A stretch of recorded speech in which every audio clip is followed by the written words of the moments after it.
Dahil dito iiwan ng lalaki ng kanyang ama't ina at magsasama sila ng kanyang asawa. At sila'y maging isa. At hindi na sila dalawa, kundi isa.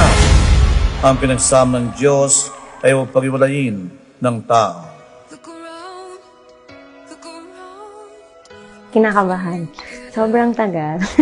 6 years na kami. So, sa 2 years na wala na LDR kami, syempre, parang alam ko naman na nangako siya sa akin na pagbalik niya, pakakasalan niya ako. Hindi ko lang na-expect na ganun kadali, na as in pagdating niya, magpa-propose siya sa akin.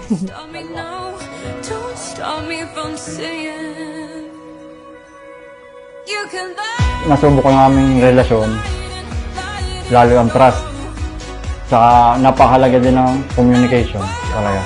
Eh, yun naman ay naibigay namin sa isa't isa. Kaya, nag-propose na ako nung nakauwi. Kasi hindi niya sinira yung tiwala. Yung tiwala ko.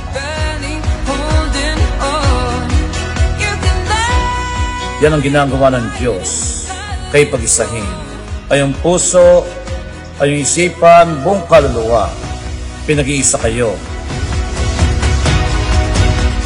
Meron kayong pangangako, John Julius at saka Hazel, yung ibibigay ng Diyos sa iyo. Sakramento ng kasal. Nabilhan na din pala niya ako ng engagement ring that time. Na, yun, sobrang parang, hindi ko kasi naisip na sa ganitong taon, ikakasal kami. Nang ganun kadali. Hanggang sa nagpaalam siya sa mother ko sa 3 days na nag-stay na siya dito sa Philippines. Lumod siya sa harap ko and then tinanong niya ako. Yun, and then I said yes. Uy! Bugot ka. Hey!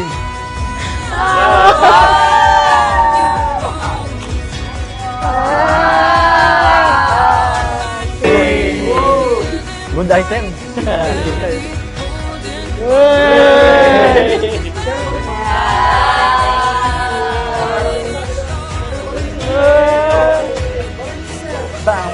Thank you. I love you. See you later. Hi, love. Thank you.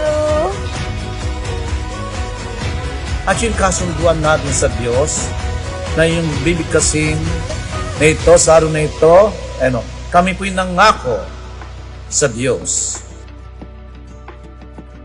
Sobrang saya po talaga kasi from the start na nagkakilala kami, na-feel ko na siya yung magiging future ko talaga.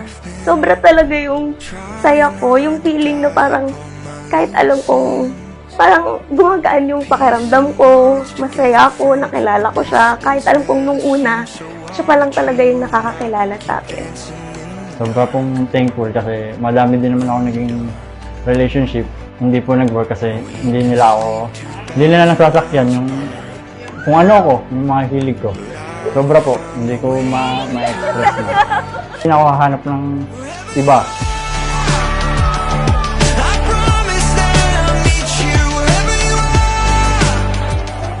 May buhay, may asawa ka na.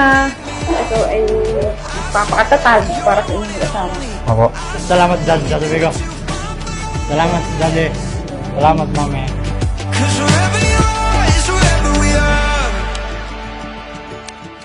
Mula nang makilala kita, ang buhay ko ay napuno ng saya at pagmamahal. Thank you for being my motivation sa almost 6 years. Ay hindi mo ako pinabayaan even on my worst days. Salamat, andyan ka palagi at sumusuporta.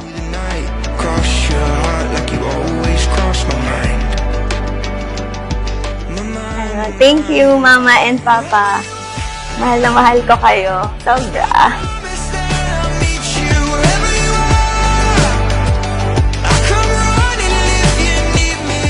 Mula noon hanggang ngayon na ikakasal na tayo. Salamat kasi hindi mo ako pinabayaan. Family mo, family ko. Alam ko, ikaw na ang makakasama ko habang buhay. Promise, ibibigay ko ang lahat.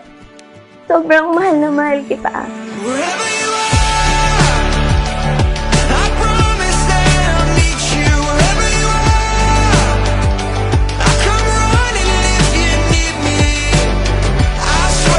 You're my